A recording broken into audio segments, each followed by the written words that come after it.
Perception feels immediate. You open your eyes, the world appears, and it seems obvious that what you see is what exists. But perception is not a direct encounter with reality. It is a silent construction. Nothing you experience reaches your awareness exactly as it is. Between the external world and your conscious experience, there is an invisible process constantly at work, a system that filters, selects, completes, and organizes information before you ever notice it happening. Seeing is not receiving. Seeing is interpreting. Every color, every shape, every movement you perceive is the result of multiple layers acting at the same time. Biological filters, cultural filters, emotional filters, learned expectations. Perception does not show the world as it truly is. It shows a version of the world that is useful, a version that allows quick reactions, fast decisions, survival, not a precise version, not a complete one. That is why two people can observe the same situation and describe entirely different realities, not because one is lying, but because each is perceiving something different. Perception is never neutral. It never was. Even when you believe you are observing passively, your mind is active. It anticipates. It fills gaps. It creates continuity where none actually exists. The brain does not tolerate uncertainty. It prefers a wrong explanation over no explanation at all. When information is incomplete, perception does not pause. It invents. You rarely notice this because the process happens before conscious thought, before language, before doubt. That is why many illusions do not feel like illusions. They feel obvious, natural, self-evident. Perception mistakes coherence for truth. If something appears stable, we assume it is real. If it appears continuous, we assume it exists. If it appears clear, we assume it is correct. But what you see is not always there. Movement, for example, is not something you directly perceive. It emerges from absence as much as from presence. Between one image and the next, the mind creates displacement. It creates flow. It creates time. Movement does not live inside images. It lives inside interpretation. The same is true of silence. A space without sound is not perceived as empty.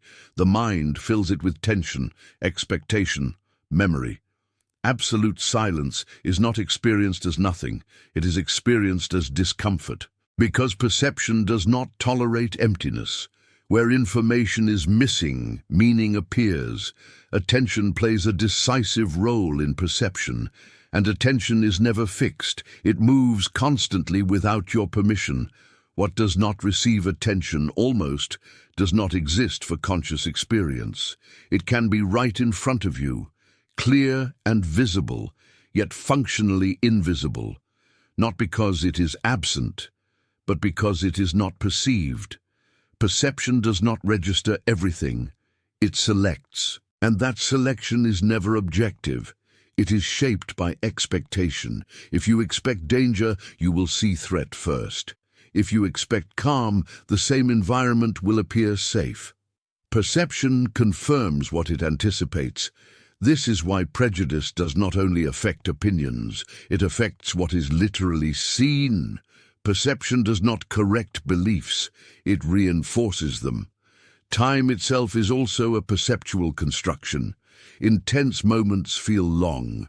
Routine collapses into compression. Time does not accelerate. Perception changes.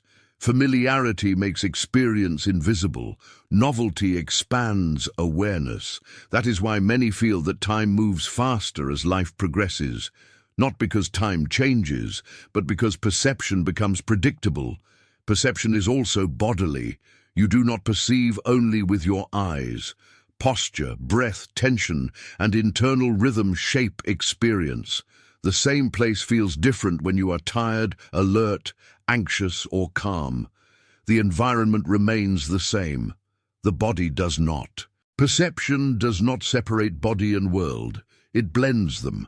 Even the sense of a stable self depends on perception. The feeling of I emerges from a continuous narrative. You do not perceive the self directly. You perceive memories, thoughts, sensations, and the mind binds them into a single figure. Perception creates identity, but identity is not fixed. It adapts to context.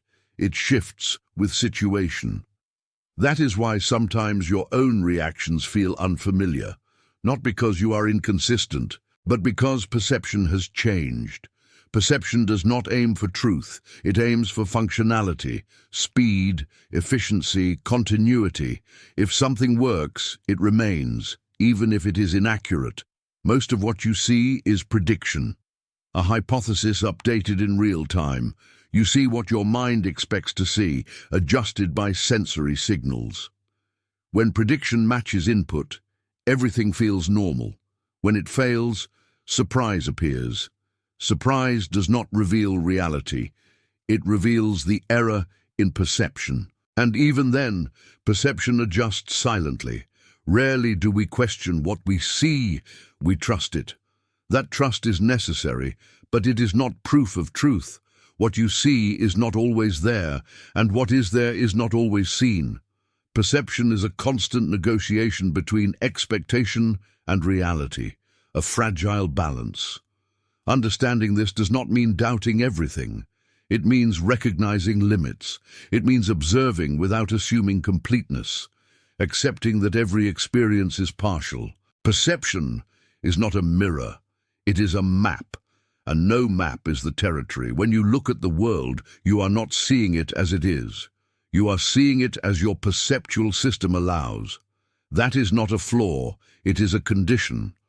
The question is not whether perception deceives, the question is when, and the answer is constantly. It only becomes visible when something breaks, when something does not fit, when expectation fails.